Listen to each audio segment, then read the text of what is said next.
And now, the Lowe Post. Welcome to a Friday edition of the Lowe Post podcast, where we are 3 games total into the conference finals, and we will be 4 games total very soon, and waiting for that game in Milwaukee.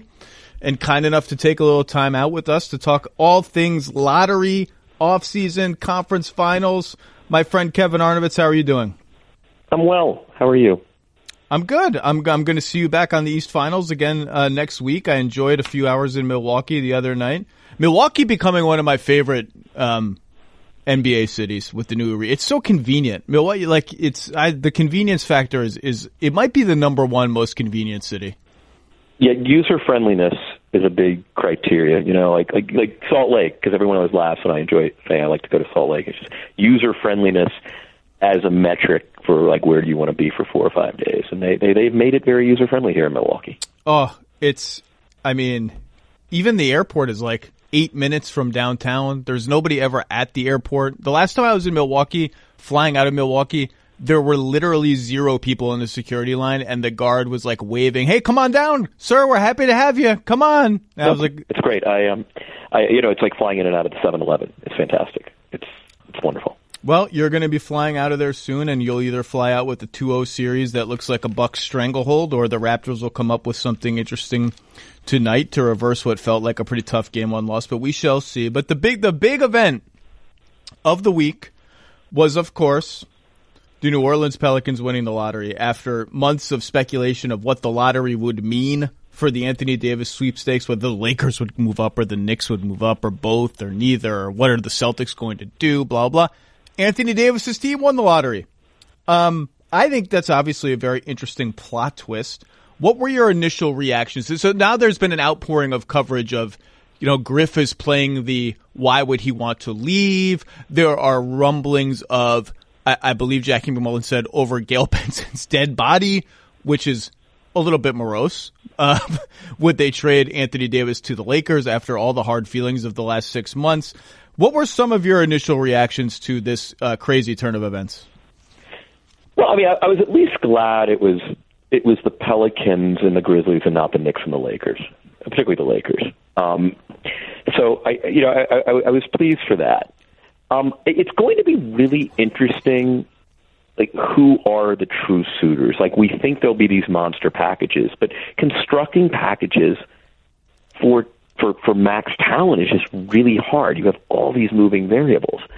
And I'm also I keep hearing mixed news and conflicting accounts of whether or not Mrs. Benson will allow Davis to be traded to the Lakers, who actually now have a more attractive package by virtue of the fact that they got 4. And that's a really interesting question. Will the Lakers be allowed to be full participants in the bidding process? And the question is, do you want to trade him? And the power of persuasion of David Griffin to say you want to be here. My sense is if he's willing to stay, you want him to stay, right? For the sole reason that you don't get value on a max guy. And, Anthony Davis, if he is at maximum output, is going to outproduce the $27 million and then 28. Well, he probably would opt out at 28.7, but he will exceed in value his contributions what he's getting paid, which is what you're trying to do as a basketball team, right? Like, at the end of the day, it's you're trading not playing players, you're trading contracts, and you measure a player's value within the context of the salary cap as to do you get your money's worth? And you're going to get your money's worth with Anthony Davis, provided he's healthy. Yeah. That said, yeah. Anthony Davis is 26. I saw David Thorpe, friend of the program, made this argument in True Hoop today that they're better off trading him and just doing a Herschel Walker trade and making Zion the centerpiece of a super talented 23 and under team. And I get that. Because Anthony Davis is 26, he's 6-7 years older than Zion, due to their time to blah, blah, blah. I get all of that. I just don't know that such a trade package exists to them. I don't know that any team can give them I don't know where the blue chip picks are in that theoretical. You can go through them all. The Lakers, it's going to be the number 4 pick. Okay, maybe that's one. And some young players that are interesting. The Knicks, they have the 3rd pick, so that's 1. They have the Dallas picks, which are interesting, 2021 and 2023. They have some downside risk to them from Dallas perspective that makes them attractive. Boston quietly has, they have 14, 20, and 22 in this draft. And after that, literally just one future first left of all the trade assets. And it's the Grizzlies pick that's top 6 protected next year. And we'll talk about Kyrie. And then I think you have the Clippers as a looming wild card. And there's going to be a surprise suitor. I don't know that any of those, unless you get Boston to give you Tatum, Brown, and the Grizzlies pick, which is not going to happen, I don't think, in any circumstance. Even if Kyrie stays there and tells them today that he's staying there so they're free to give their best stuff, I don't know that you're getting all that. So I agree with you. I just think if he's willing to stay, you keep him, because I don't know that there's a trade package out there, even with the age difference, even with the possibility to turn 1 into 5. I just don't know that there's 5 that equal that 1 anywhere. Right. I mean, those deals just don't exist all that often in the NBA. And I think in some ways the Brooklyn-Boston deal probably spooked a lot of executives from even making those sorts of not only that, laying out those future offers. Not only that, but first of all, that's the deal to bring up, right? Because Boston got the Herschel Walker return because Brooklyn's picks ended up being so high.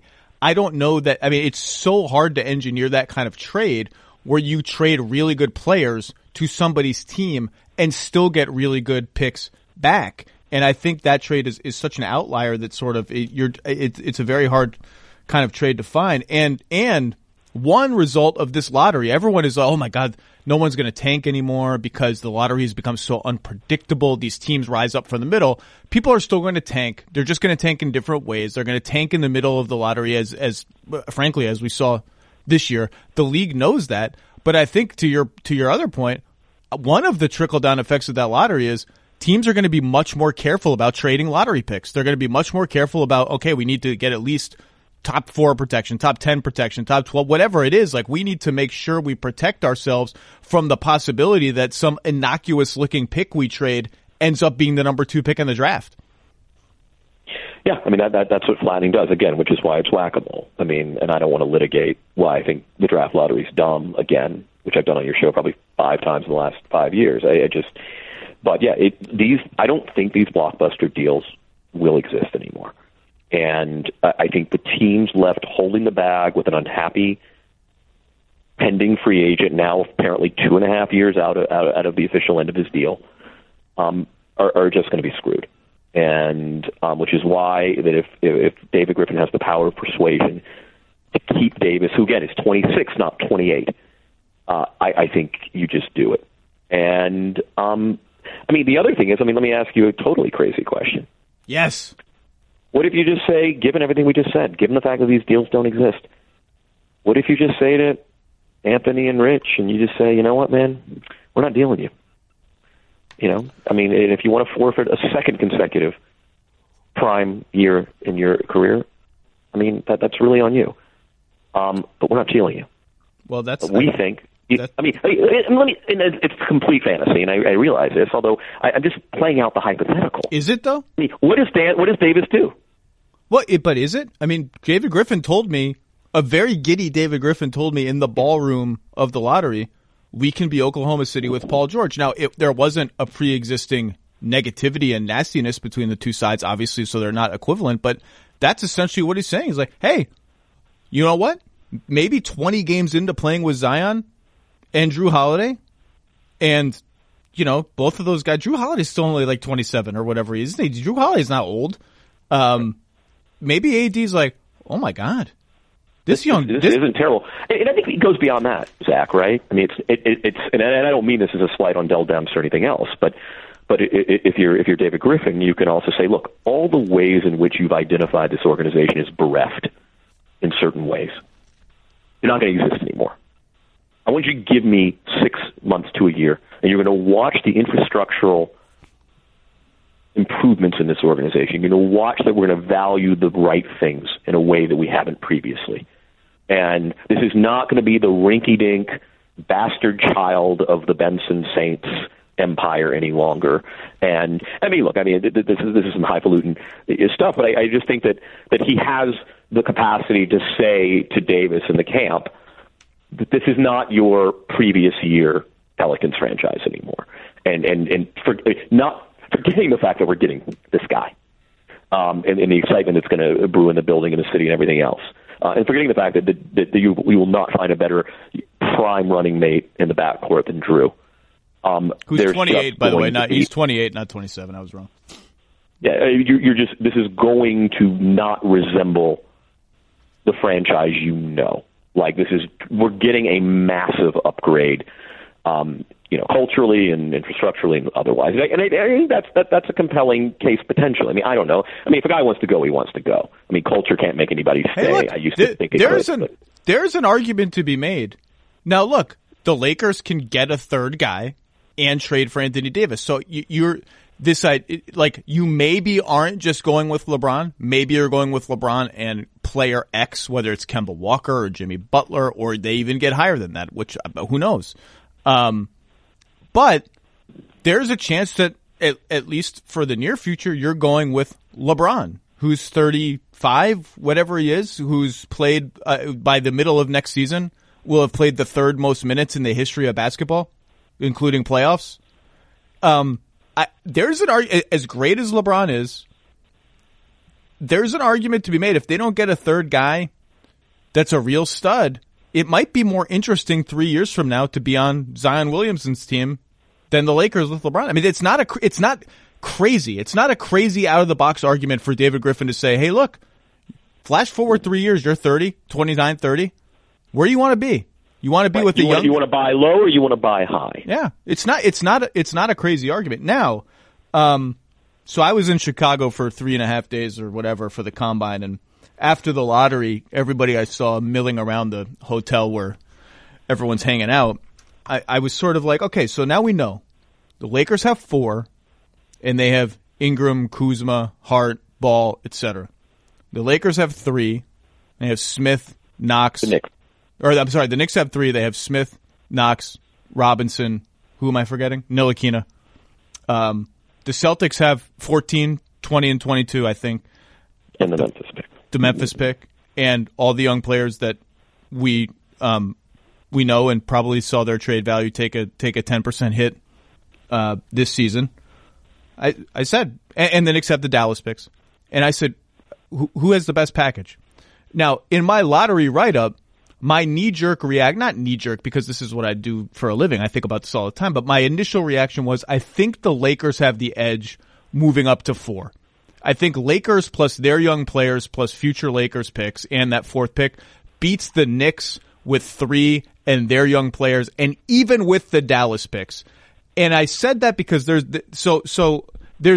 a possibility that Smith is bad, Ntilikina's bad, and Knox is bad. Now, I said on this podcast before, I am less worried about Knox's rookie season than the analytics guys who paint him as the worst player in the NBA. He may very well have been the worst player in the NBA. That doesn't bother me so much. I also realize I said the same thing when the analytics guys said, ooh, Andrew Wiggins' rookie year numbers are very disturbing. And I dismissed them. I say he's a rookie. I don't really, it doesn't, and you know what?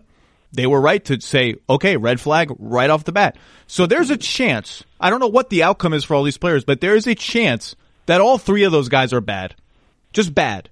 And Mitchell Robinson is what he is, which is going to be, I think Mitchell Robinson is interesting. No one quite knows what to make of him yet, but he's interesting. The Lakers guys, for all their faults, are now they're going to be paid lots of money sooner than the Knicks guys are. But I don't think Brandon Ingram's going to be bad. He's not bad now. Lonzo Ball's not bad now. Kyle Kuzma's not bad now. They may be overrated in some eyes, but they're not bad. And the most common response I got was people agree, and then I thought I might be underrating the Mavericks picks. That's what gave me pause. That's like in the light of day, I think I maybe skirted over those Mavericks picks a little too soon. But the reaction, if let's say I pulled 20 people, most of them said probably Lakers edge out the Knicks, and most of them still said if things turn right, Boston still beats them both. What do you think? I mean, it depends what Boston's willing to part with. And that hits or no hits to Brown and Tatum's value. I mean, that gives you a forward tandem going forward for years. and it's whether or not those guys are available. The Laker package is interesting, and I've always liked that concentration of talent, I think, more than a lot of people have. But my issue is what do you want to pay Brandon Ingram in 2020? I mean that's something that's looming now. It's not just you get a bunch of young guys on their rookie deals. I mean, you get a bunch of young guys on the rookie deals that are quickly with the clock ticking. And say nothing of what do we know about Ingram's health, and right now we don't know a lot, but you're going to have to make a decision about whether to pay that guy pretty quickly. And if you're somebody who believes that he is the most sort of he has the highest ceiling of that group, and I think although Ball is such an interesting player, right? I mean, he's just in terms of what he is and what he isn't and what he could be. And I've kind of always been a Ball guy, but I just think that Ingram, given what you might have to pay him, it becomes almost a complicating factor. It's obviously an asset you'd love to have. Talking about players as assets, but in the context of a trade, you kind of have to do that a little bit. You have to kind of measure what you're going to what their present value is, what their future value is, and what their future. Hey, it's a salary capped league. You only get X to spend. If you're going to, I'm sorry, but if player is going to take 30% or 20% of X, how much value is he going to bring? You just have to do the math. I'm sorry. Yeah. And so what is an Ingram? It's July 5th, 2020. Zach, what are we talking about as Ingram's next deal? And the Pelicans are on the hook for it now. So, what is that? Is that something you want? Do you believe in him?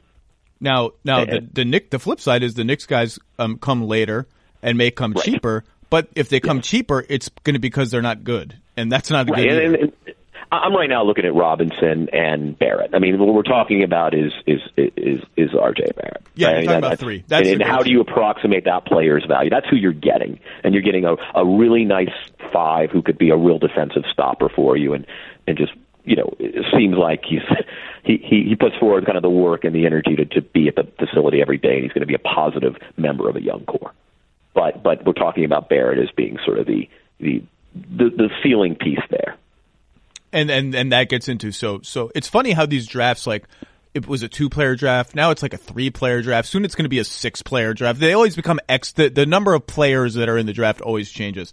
But part of it is, and this is not, I don't pretend to be a draft expert or anything like it. Part of this is how big of a gap you think there is between 3 and 4. But in the light of day with more time to reflect, I think Lakers Knicks is actually a little closer than I painted it in my column, because those Dallas picks, now you can sit here and tell me they have Porzingis and Doncic. Okay, fine. I agree with you. The most likely outcome is those Dallas picks are going to be below the lottery. At whatever they're, wherever they end up. They're not going to be great picks. But there's a downside there with Porzingis' health and whatever else has been going on. And you can also tell me that it's like that unprotected Heat pick that's been sitting out there for years now that the Clippers own via Philly. You can tell me that, well, the Heat know that pick exists. They're not stupid. They don't want to have that pick end up being a top 5 pick, even though it's a sunk cost and they shouldn't really care about that pick now that it's gone. Pat Riley is there. He's just not going to stand for they are a mediocre team. He's not going to stand for a bad team. He's not going to go in the tank and rebuild with that pick looming. You can tell me the same thing about the Mavericks. Cuban knows those picks are out there. He's going to spend his way to at least not embarrassment of having that pick really come back to bite you in the ass.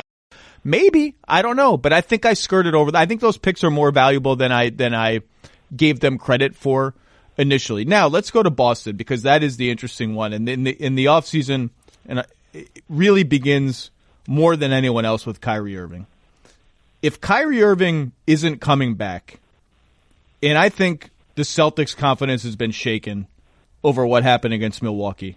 And they put on a brave face all season through the ups and the downs, worried here, not worried there, but I think they're worried now. If he's leaving, I just don't really know what you're supposed to do. I just don't think you can trade your best stuff for Anthony Davis. And we keep hearing these reports, well, Danny will do it anyway, Danny doesn't care, Danny's brave, and Danny is all those things. And please keep getting well, Danny. I just don't think you can trade, let's just make it up, Tatum and the Grizzlies pick. Or Tatum 14, 20, and 22 if you say it's Tatum or the Grizzlies pick, which frankly you might not be able to say given the other teams involved. So You don't have Kyrie Irving. You don't have cap space. Maybe don't have cap space, depending on Horford, to really replace Kyrie Irving. And you're going to trade your best trade chip and or chips for Anthony Davis, and he's going to come play with Gordon Hayward, maybe Al Horford, Jaylen Brown. Like, you might have to trade Marcus Smart to make the math work. Maybe Terry Rozier. Like, I just don't think you can do that. I don't think that's going to be enough to get him to stay or to get any sort of confidence level that he's going to stay. And that's too risky to me. Right. So your calculation is, because the question I have is, let's say Kyrie leaves. Do they do Davis anyway, which is what you were considering? And the question I always have with this is, do you make, if he's worth trading, if Kyrie is present, is he not worth trading for? If Kyrie isn't present? That was a little jumbled, but my point is so you only consider trading for Davis if Kyrie is there, with an understanding that, okay, that is a team that plays far enough to keep Anthony Davis's attention going forward, and you have a better chance of retaining him. If you trade him and Kyrie's not there, now he is the linchpin of a number 5 seed or 6 seed in the East, particularly if you have to part with all those other assets. And now that's just, Anthony Davis is not going to stay in Boston, a place he didn't have initial interest, because if you can't win a first round series. So that's your calculation, right? Like that Davis is worth trading for if he's the final piece, if he pushes you over, if when he arrives you're ready to contend, and if he's not, you don't want to deal for him, because now you're just going to part with those things, and you're going to lose Davis at the end of it, and you're going to lose those assets. And now, where the hell are you at Boston in 2021? No Davis, no Irving, no Tatum, if that's true, no Memphis pick. And now you're nothing, right? Like, now you're back to rebuilding. Well, you had a couple bad rolls at the craps table. You sound like you're more pro taking that risk than I am, though. I don't know. I believe in their organization. I'm probably slightly more amenable to it than you are, but I understand that I don't know that I want to cash out for one non-guaranteed year. So there's another player that I was talking to people a lot about at the Combine that loosely connects to this, and that's Mike Conley. I think the Mike Conley market is going to be I think Mike Conley should have already been traded. I kind of don't understand why Mike Conley wasn't traded at the deadline. However, I do think things are going to break right so that it's not going to hurt Memphis having not done that deal, because I think Utah will come back to the table if they haven't already. Indiana will come back to the table. Detroit will come back to the table. And I think you'll see some other teams sniff around Conley, including Boston. I think that's I think that's a long shot, but I think I think Boston will explore, okay, if Kyrie's leaving, where can we pivot? And people have brought up Bradley Beal. We'll talk about Bradley Beal later. I don't know that that's a thing. But the pivot question with Boston is really interesting, because pivot number one is, can they thread this needle where, okay, Kyrie's leaving, but we think AD needs some other reason to stay here. Can we trade our non-Tatum stuff for a really good player like Mike Conley or Bradley Beal or whoever it is, and then trade Tatum for Davis? Is that, and so he comes here and he plays with Conley, Hayward, whoever's left, and that's our team. We have to assume Al's going to opt in, right? I don't know what Al's going to do. I don't know what I'm assuming anymore. At the beginning of the season, I assumed opt out and re-sign for less annual money but more years with Boston, right? Because I just now they don't know what they need to do or want to do. Right. Now that scenario of threading the needle like that, I think is just too risky. You've cashed in all of your assets at that point for a very good player who's not Kyrie Irving and is older than Kyrie Irving, and your team is suddenly aged, and you're still maybe not good enough to get AD to stay. So then do you pivot just completely away from Anthony Davis and say, well, we got to cash in some of these assets because we have all these picks coming. Let's get another good player, whether it's Conley or more plausibly than I think a younger guy like Beal or somebody like that. And I'm almost of the mind that, like, if you are going to strike out, just strike out. Like you just said, I have faith in the organization. If you're going to strike out, maybe try and sign and trade Kyrie just to get something, even a trade exception or something back, if that's even possible. If he's walking to a team with cap room, no one has to help you do that.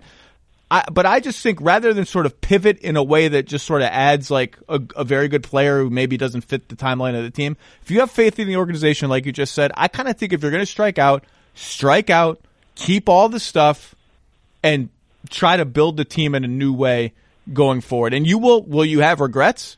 Absolutely. You'll regret not going harder for Kawhi. You'll regret not going harder for Paul George, although there were salary cap complications related to trying to wait. Remember, Paul George was traded at the draft. They wanted to wait to sign Hayward first for various reasons. The cap went down. The cap projection was lower than people thought it was going to be. There's all sorts of stuff.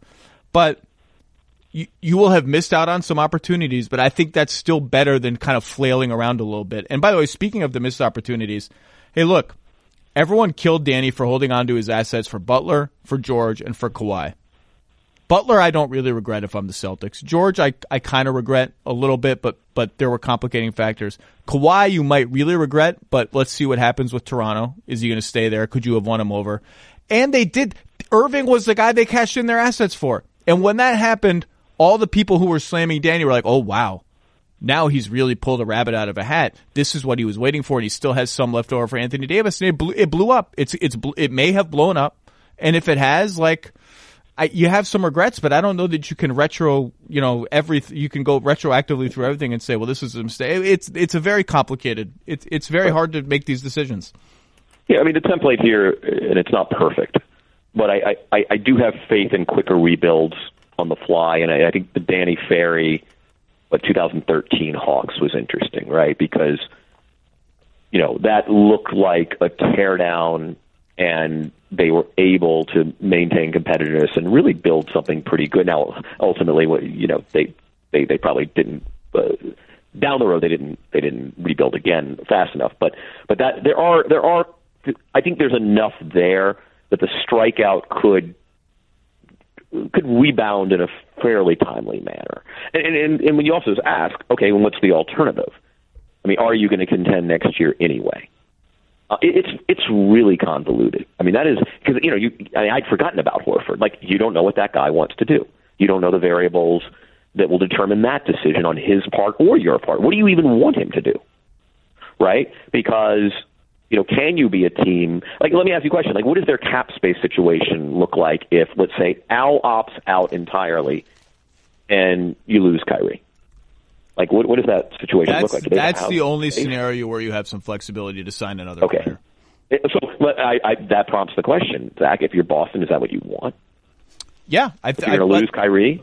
I don't know if that's. I mean, that's a different avenue to get another player without trading any stuff, which is interesting. We don't really answer the great existential question here, and I'll ask it to you.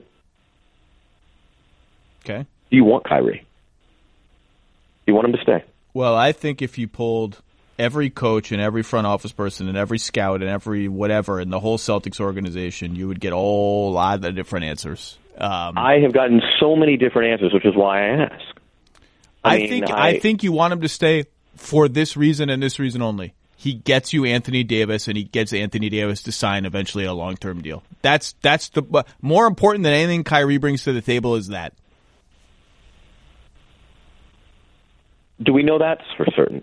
Do we know that Anthony Davis is going to enjoy playing with Kyrie Irving any more than anybody else ever has? Just like we didn't know when they finally cashed in their chips. Remember, the big chip was the Nets pick for Kyrie Irving.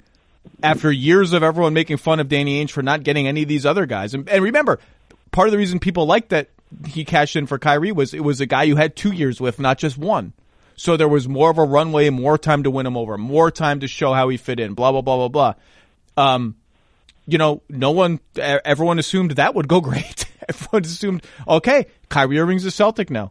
And that turned out to be maybe, whatever happens, I think it's clear we can say on May 17th, everything's up in the air in a way that perhaps was not anticipated enough by people like us at the time. It's going to be a wild offseason. It's going to be, you're talking about Conley, and I think there's going to be a robust trade market for Conley. But even that is linked to something like, what do people think Kawhi is going to do? And because if Kawhi leaves, I think Kyle Lowry becomes a really interesting trade option for a lot of the teams that are in the market for Conley. And just like, can you imagine Utah with Kyle Lowry? Now, getting Kyle Lowry would cannibalize their ability to get a 4 like Tobias Harris or somebody like that in free agency, but he would be great there. And he's a 1 year. I think even Phoenix. Someone I was talking to, like, what can the Rockets do? Was a popular topic at the Combine too, and like, okay, so Zach or whoever, where can you trade Chris Paul? Is anyone going to take Chris Paul? And the two answers that were common were, one, or if the Lakers strike out on everyone, can LeBron trick the Lakers into trading for Chris Paul against their own long-term viability? 2, Phoenix. And my universal response was, if Phoenix is so dumb as to trade anything of value for Chris Paul, Chris Paul's a great player. He's just in his mid-30s, declining in constant risk of leg injuries on a team that across the $40 million a year barrier between 20 and the 2020, making an enormous amount of money for a team that is miles away from doing anything significant. And everyone's response was, Zach, you're talking about the Suns. Are you really sure they wouldn't do it? And I said, look, if they do that, if they trade anything of value for Chris Paul, let the GOAT become the GM of the Suns and start putting his hoof on the phone and making the trade calls. And man, like, that would be better than you just contract the team. Now, Lowry you can sell me on because A, he's a great fit next to Booker. B, it's 1 year. And like, there's value to having a guy come in for a year and be like, okay, this is what competency looks like. Okay. And he's younger than that. You can sell me on. So Lowry, if Kawhi leaves, then Lowry becomes interesting on that point guard market. And just, by the way, I've said all year, I don't know what the percentage chance is, 25, 30. I don't know if I'm willing to go higher than 30. I think Kawhi there's more of a chance of Kawhi staying in Toronto than it's been assumed. Like, it's been assumed all year he's going to the Clippers. I mean, it's like people talk about it like it's 100% in, 90% in. Maybe I have to hear that and trust it. I think it's considerably less than 70. Yeah, I mean, I think I've said all year, I think there's a real chance, and maybe I'm stupid. I think that shot mattered. I think it mattered a little bit. I don't know if it bumped the odds up to 35%, but there are reasons that I think that Toronto has a real chance. And if they actually pull it off, because he's clearly proven worth all the trouble and all the investment in these playoffs, it would be one hell of a story. But if they don't, and he leaves, Lowry becomes a really interesting player, and the Clippers, and if he stays in Toronto, the Clippers become the ultimate wild card in free agency. And then you start talking about, we got into the Rockets. I think the Heat are going to be incredibly aggressive trying to get their hands on one of these guys somehow, anyway, sign and trade this. I don't know what they have to do, but I know they're going to be aggressive. We mentioned Utah. It's just going to be it's going to be absolutely wild. Do you have any Rockets answers for me? So the first question is, what do the Rockets need to do? I mean, are we just saying generically they need to get better? So we will assume that Harden and Capella are sort of linchpins there. I mean, Eric Gordon at $14 million. Boy, however, he struggles here, he struggles there. I mean, that's a good deal. That's a good deal. And PJ is PJ. I mean, PJ won them games. I mean, PJ's at $8 million in a final year of a deal. So what you're basically saying is, what do the Rockets do? What you're saying is, what can the Rockets get for Chris? Yeah. Who's still a very good player. Or Clint. And I think of Clint the same way I think of Steven Adams when the Thunder got eliminated, and this was the discussion. Fine player. Okay. Fine player. Yeah. Horrible against the Warriors. Really bad series.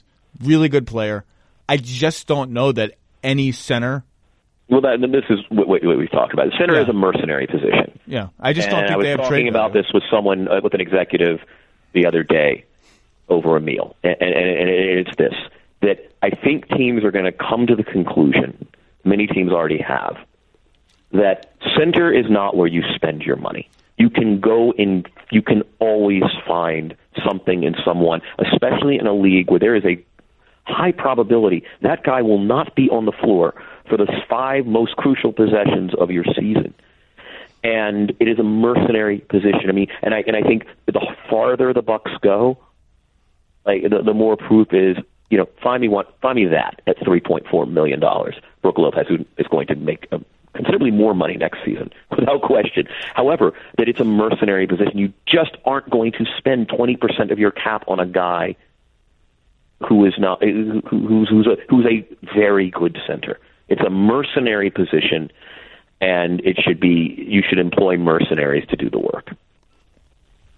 What do you do if you're Tim Connolly and you get the Wizards job? Oh, yeah. I would furnish very tastefully in Logan Circle. That's what I would do. Okay. That's a very nice place to live. What's the piece of furniture that you care the most about when you're furnishing your abode? Me? Yeah. Take me inside, because you. I have these sort of this whole kind of case study seating in my house, which I think you've seen. I also have this original Eames storage unit that I love, and it's in my bedroom area that I'm really possessive of. I don't have a lot of things, but that sort of mid-century modern furniture is kind of that's my jam. That's you get me very happy in a showroom of mid-century modern furniture.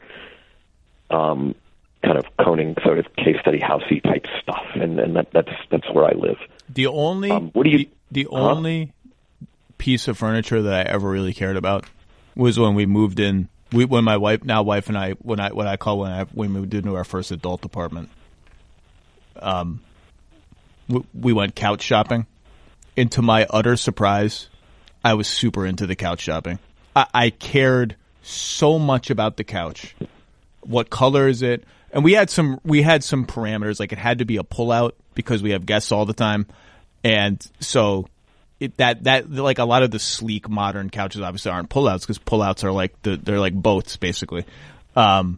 But I sat on these couches. I was like, no, we got to go to another store. And my wife was like, I've never seen you care about literally anything like in our house. The couch. Well, I mean, your tuchus spends like a quarter of its life on that couch, right? That's what I told her. I was like, I watch a lot of NBA games on this couch. It's got to handle a heavy volume. It's a high usage couch, high usage, high efficiency. Yeah, it can't be able to apparently fold into many positions. Yes. Yeah, what player? It's boring to compare it to like an all-star player. It can't just be the Monte Ellis couch where it's high usage, low efficiency. It's got to actually be able to bear high usage. The Kawhi Leonard couch. The Wizards. So, let's do 5 minutes. What do you do in Washington? I don't know, man. I'm looking at it right now. Do you really? What I'm asking is, do you trade Beal? Because you're in jail. You're in John Wall jail until that contract is up. And do you trade Beal becomes the most interesting question in the league for whoever takes that job. I mean, and this goes back to the AD thing, right? I mean, so first of all, the answer is I'd trade anybody. What am I getting? And where's the great deal? Like, we know we know the teams that would be interested in Beal, and I'm just wondering, what does the deal look like? I mean, first of all, unless you're dealing him into space, which you might, you're going to have to take back something of unsavory. I mean, he makes $25 million. And what are the future assets that you're being showered with? Again, the Herschel Walker deals don't really exist anymore. You get another future asset for taking on anything unsavory if you do, and you don't care because you're in John Wall prison for many years. And you don't actually. One of the arguments against trading Beal is you don't have a lot of cap space because you're in John Wall prison, and cap space is one of the key tools of rebuilding because you can take in, like the Nets have done and other teams have done, you can take in assets for dead money. The Wizards can't do that, so one way you do that is take on some dead money in a trade. I think it's a really interesting question. I think they will have a lot of leverage, even more so maybe after July 1st when some teams strike out in free agency or don't get the guys that they want. And Beal is at such a position of demand. He's very good. I put him third team All-NBA. Did you have him on All-NBA? I think I put him third team, yes. He's really good. He's only 25, turning 26 soon.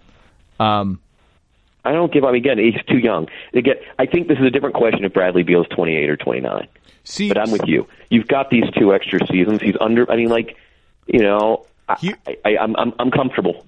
The sins of the past make me maybe lean a little bit toward trading him, because in trading Otto Porter for 2 guys who maybe aren't even going to be on your team next year, although I think they'll bring Portis back. Jabari, I don't know. And in trading Kelly Oubre for nothing of future relevance because they just desperately needed the 8th seed, I guess. They've sort of like there aren't a lot of pieces for Bradley Beal to not grow around, but to grow around him. I mean, Troy Brown was all right, and Troy Brown's going to be an okay rotation player, and they have number 9, I think, in this draft. Like, that's all right. But it's not as if you're like, okay, I have Bradley Beal as 26. The argument for keeping him is that he's really freaking good, and he's just 26, and why not have a really good 26-year-old player on your team, even if you are in John Wall prison? Maybe he keeps us competitive when we steal a playoff berth and we host a couple of playoff home games. That's great. Maybe. Or to your earlier point, Zach, the fact is you don't have to be bottom 3 or 4 anymore to get one of those good picks. Like, Good point. So right? Like, okay, the best, it's a win-win, right? The best case scenario is he's exactly what you say. He is truly, this is a top 10 to 15 talent, and he can get you a playoff berth in the East. Great. You have 2 home dates, 3 home dates.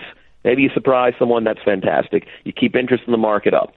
Worst case scenario is you win only 34 games, or you're not bottom 5. But hey, guess what? You don't need to be bottom 5 anymore, right? I mean, the odds have been flattened a little bit, so it's a win-win. And I'm with you. He's a good basketball player on a good deal relative to his contributions. And I just don't. Again. And here's the thing: do you trade Bradley Beal? The answer is maybe not today, maybe not tomorrow, but at some point, the longer you keep him, the more likely you are that a Herschel-esque deal might surface. I don't think you have to feel compelled to trade him. Like, hold on to him. Team, you're open for business. At some point, some team, all it takes is one, will come and make the Godfather deal. And frankly, I mean, I don't know about you, but I anticipate with next year's Washington Wizards, Bradley Beal's production is going to be pretty damn good, isn't it? Yep. I don't know how his mood will be, but his production will be pretty damn good. I started the thought process there. I said, why? Why bother? He's really good. He's young. I'm not going to trade him. I'll just keep him. I think there's a good argument to be made for trading him too, and I would at least be very aggressive looking at what the offers are. And I think the danger in waiting, of course, is that the longer you wait, the closer his contract gets toward expiration, although it's not particularly close right now. He has 2 teams aren't paying for it. They're less inclined to pay with each passing day. They don't actually have him in their employ. I get that. But you got 2 years left. I mean, you got a deadline. I mean, I think that's the other thing is you can do this in January and February. It's going to be an absolutely wild offseason. I mean, just the season that we're having, this is like the basketball season is almost like the prelude to the real season. Let's talk about basketball. Novel concept. The games. There's a as I was leaving the hotel in Chicago to go to Milwaukee the other night, someone asked me, "Well, why are you going? Where are you going? Why are you leaving? This is the hot spot right now." I said, "Well, there's a basketball game happening. There's like 4 teams." I was joking. I was like, there's 4 teams left in the NBA. It's important games. Giannis is playing Kawhi. I kind of want to go see the basketball game. So all of this stuff is like, these games are the whole point of it. To be one of these 4 teams is the whole point.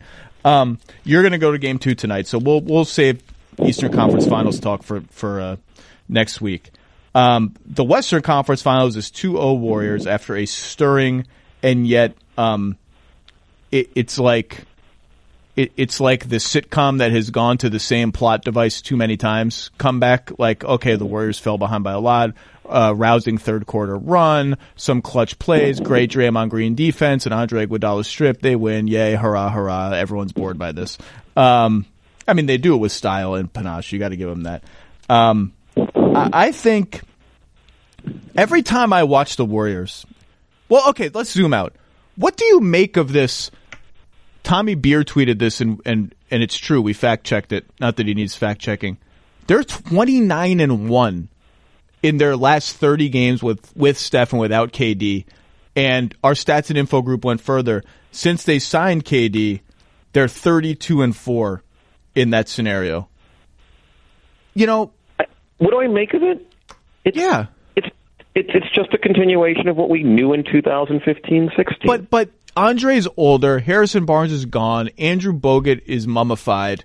Now Kevon Looney has come on, but Sean Livingston is on his last legs. Like, they're just demonstrably not as good as the 73-win team, to the point that there's this whole spirited debate on that I've been a part of too. It's like, if KD leaves, where do you pencil them in? this is the parlor game going around the whole league. Do they come in? I pencil them in as a top 2 West team, probably. Number 1? Are they just maybe? I would say so. Like I just don't look. First of all, Clay is even better and smarter than he was 3 years ago. Very true. Right? Like Steph. I mean, look, I know the insane numbers. I mean, Steph was otherworldly, and he's merely gone back to being one of the greats of all times in terms of quality. When Draymond is in shape, we forget how good he is, and he is in shape, and he is motivated, and he has something to prove, and he wants to get paid. I want him to go one step further next season and just, like, start eating on the bench in January. It's like Draymond goes to the bench and, like, he's eating wings or something, and then in March, it's like, oh, now I'm getting sick. He balloons to, like, 310, and then in March, he goes on some Suzanne Summers diet and is playing like that. I mean, the defense he was playing last night, the guy is just you can have Steph's unbelievable and the shooting is unbelievable, and the fact that he turns these lineups, which is literally Steph Curry and 4 bad shooters, he turns them into dangerous lineups because 2 guys are on him all over the floor. It's incredible. The last 3 minutes of Draymond Green and Andre Iguodala defense in that game were like chef's kiss. You just can't defend any better than those guys.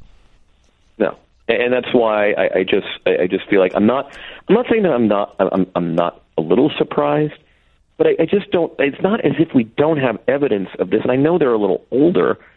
But I mean, look. First of all, part of the beauty of playoff basketball is you don't play back-to-backs, and the games are spread out enough. And you can dispose of teams.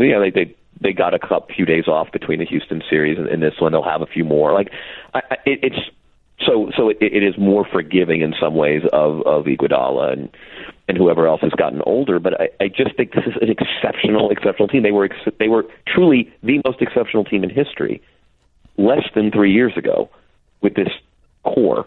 And next year when KD leaves, they're going to go and they have a competent front office that is going to find the 3-man who doesn't need the Shane Battier 2012, the DeMarre Carroll 2015 type. They'll find that guy and they'll pay him the taxpayer mid-level at 5'7" or whatever it is.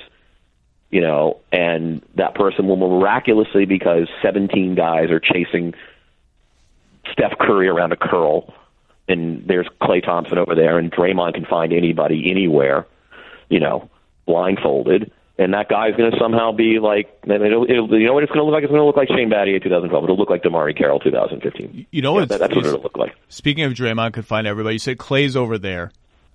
If you want to, some people should rewatch some of the best Warriors possessions last night. Like any Steph pick and roll which turns into a 4-on-3, it's really like a 4-on-2 because CJ McCollum on Klay is literally in his jersey with his back. He's not even watching the action. Like, he's clearly been told, if an earthquake happens, do not leave Klay Thompson. It's just nothing. If the basket stanchion falls on the floor, do not leave Klay Thompson. He's not even watching the ball. He's not watching anything. He's just watching Klay. And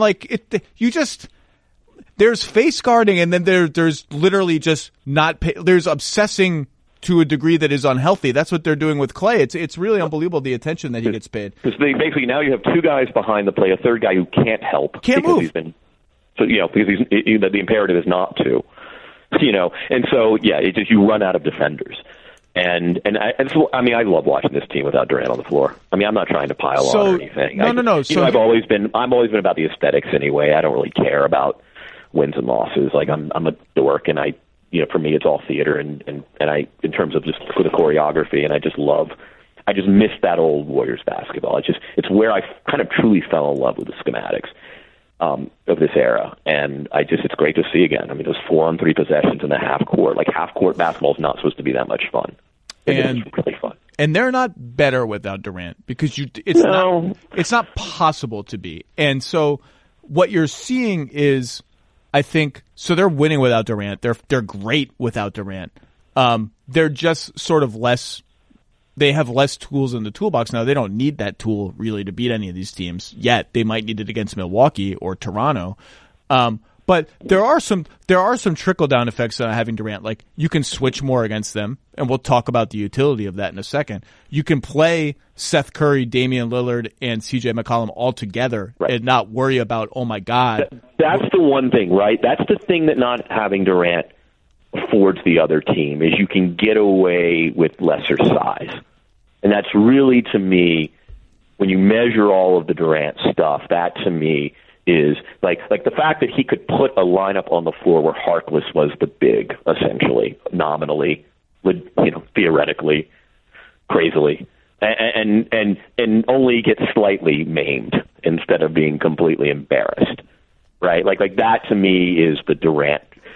Where I would be so reductive. That's what Durant gives you, a little size. Like Durant's Durant. I mean, it's ridiculous. Right? Like, this guy is otherworldly talent, and again, my desire to watch him not be on the floor is just an aesthetic commentary. It's not because I think they're better or not better or whatever. But I do think that you're absolutely right about that. But and also so part of the reason it's hard to gauge how good the Warriors would be next year if KD leaves, and they get a year older and they have limited cap flexibility, all that. Part of the reason it's hard to gauge is because I think in the normal course of events, KD goes to the bench or KD misses his first game back.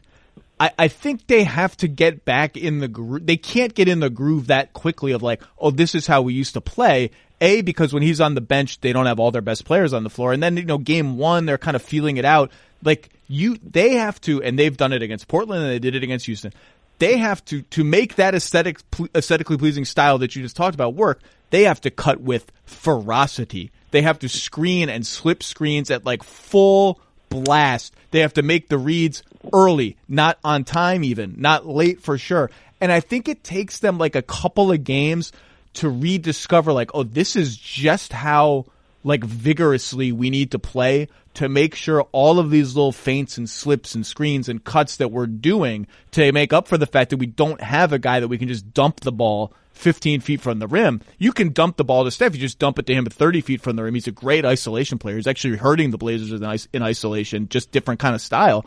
I think it takes them a few games to rediscover that, but they have rediscovered it and they are just flying around. And Portland, for all the crap Terry Stotts took after game one, I think they were too low in game one, and you just can't get caught with your pants down like that against the Warriors, and they did. I think they've actually defended pretty well in this series.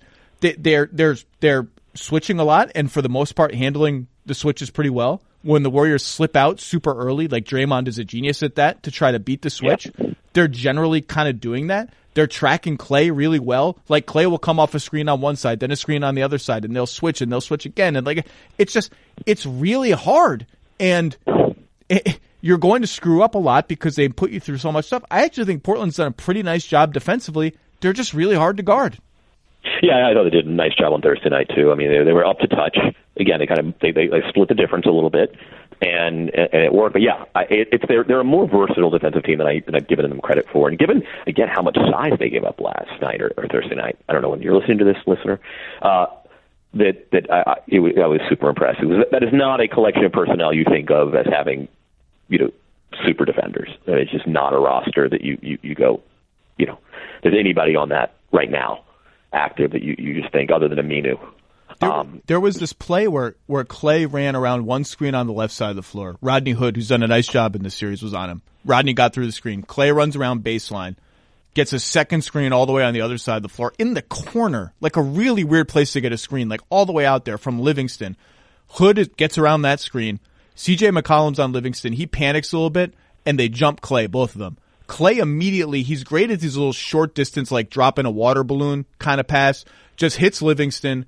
Help comes, Livingston hits Jordan Bell, dunk. And you just look at it, you're like, well, geez, what am I supposed to do? Like, they shouldn't have doubled Klay. I guess they should have switched or they should have stayed home. But if you do that and you mess it up, he's hitting a three, and then they boom, boom, boom, boom. They just make every decision so fast that you can go from playing a perfect defensive possession to playing a slightly imperfect one to their dunking. And it's like, okay, I just give up.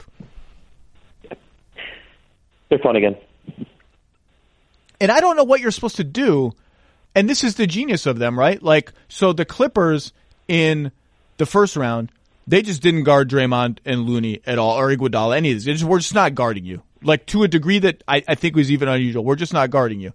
Okay, well, they still gave up 1 million points because A, Durant went crazy, and B, the Warriors know what to do with that. Draymond gets the ball and becomes a screen setter, and no one's on him, and they get killed with threes. Okay, so we should switch more. Well, if you switch more, you all of a sudden can't help at the rim when they do break free because everyone is focused on switching off the ball and no one is focused on helping at the rim. It's just it's just you're damned if you do, damned if you don't. If you trap them, they kill you that way, and you just it's really hard. There was a possession last night where this is how diligent you have to be. Livingston was posting up Lillard, and Harkless kind of dipped down to show some help. And that was enough to dissuade Livingston from taking Lillard to the basket. And then he kicked it to Draymond Green, who was Harkless's man. And Harkless immediately was like, oh, okay, because I know what's going to happen now. Draymond's going to dribble handoff with Steph, and I'm dead. And he sprinted out as if, I don't know what. He sprinted out so hard because he knew what was about to happen, and that's what happened, and Portland snuffed it out, and that was... Is this the one where you just put the ball on the floor and got right to the hoop? I can't remember. But they snuffed it out and made them do something else. And the point is, like, you want to help off these guys who can't shoot, and they punish you for that. And sometimes you help off them and you're not really even accomplishing anything. Like, finding the right balance of, I'm going to help off these guys, but not so much that they're going to kill me. And only when I'm actually doing something productive with my help, rather than helping on cutters who aren't even there. It's just a really hard balance to strike. Yeah, no, I think it's funny. I was watching. It was kind of in the Sixers. I'm jumbled at this point. I'm in playoff fog, but I had this thought the other day, kind of watching a half-court game with the Raptors and Sixers, that unnecessary help is actually one of the things that kills you defensively in the NBA. Where's the help is actually probably less common than why did you help? And I do think that so many coaches preach scramble and activity, and certainly in the series, the Bucks and the Raptors. I mean, it is a gospel of Mike Budenholzer's defense that you will scramble, and you've got the length and the athleticism to get back. And this has been one of the great debates ever: do you stay at home or do you help? But with the Warriors, you're right. Like there is no they make that balance harder than any team I can imagine. If you're going to help, you better. And Draymond's exactly part of the problem, right? Because he's the portrait of the guy who, on the surface, is the guy you help off of all of the Clippers. There was a three that Steph made in the fourth quarter of Game 1 where Draymond posted, and they run this play with KD usually. Draymond posted, and Cantor was on Looney at the three-point line, and Cantor went right down to patrol Draymond in the post as a help defender, and was just standing there in no man's land, did nothing, was in position to steal the entry pass or try to, and didn't even try to do that. Draymond gets the ball. Looney, with 20 feet of space between him and Cantor, sets a screen for Steph. Steph hits a three because Cantor's not on the other side of it. And so that's if you're going to help. If you're going to help, right, double team Draymond before you. If you're just in no man's land, you're just dead. And striking that right bounce is really, really hard. It's hard. Yeah, they make it very hard. And then that Draymond to Kevon Looney, slip the screen, lob to Looney game is just killing everyone. And it's very easy to say, well, Draymond is never going to shoot that floater. He just wants to make the pass. So let him shoot. Well, okay, so let him shoot. What does that mean? You can't just let him get a layup. So you have to rotate. There was one late last night where Evan Turner was the guy in the position between Draymond and Looney, which is like being in the NBA's version of hell. And he challenged Draymond, and Draymond lobbed it to Looney, and Looney dunked. And you want to say, well, let Draymond shoot. But what you really have to do is rotate so early that you kind of stunt toward Draymond and freak him out, and then get back and steal the pass. And rotate so early is the top 2% of help defenders in the entire league can do that. And if you're not one of them, they dunk and you have to, it's very hard. By the way, so here's one for you. Ready? Mm-hmm. Andre Iguodala in the playoffs. 11 points per game, 4 assists, 4 rebounds, 54% shooting, 39 from 3, 66 from 2. Has guarded hard. That's this season. That's his playoff numbers this season. That's what I wrote in my notes. That'll do. I'm going to double check that just to make sure I'm actually right. How many minutes a game is he playing? I'm just curious. I believe 30, but I'm going to double check again because now I'm paranoid that I looked at like per 36 or something. Playoffs per game. Yeah, 11, 4, and 4, 30 minutes a game. 39% shooting from three. The strip last night, just absolutely classic, Andre. His guarded Harden and Lillard. Let's say they win this year. He'll be a 4-time champion and a Finals MVP. And a 1-time All-Star. I'm going to call it right now. I think Andre Iguodala is going to make the Hall of Fame. I'm calling it. I think he's in. If they win this year, and maybe even if they don't, I think he's in. What do you think? Basketball Hall of Fame, just they operate. It's funny. I was more of a baseball fan growing up, so I feel like these Hall of Fame questions had very defined boundaries, and we would blur them, and everyone had their own criteria. But you kind of knew in basketball, it's all over the place, and I do think being an essential member of historic core, especially having won an NBA Finals MVP, can do it. And he just was really prolific for a very long time, even before he got there. He's back to being numbers. Yeah, he's back to being prolific now.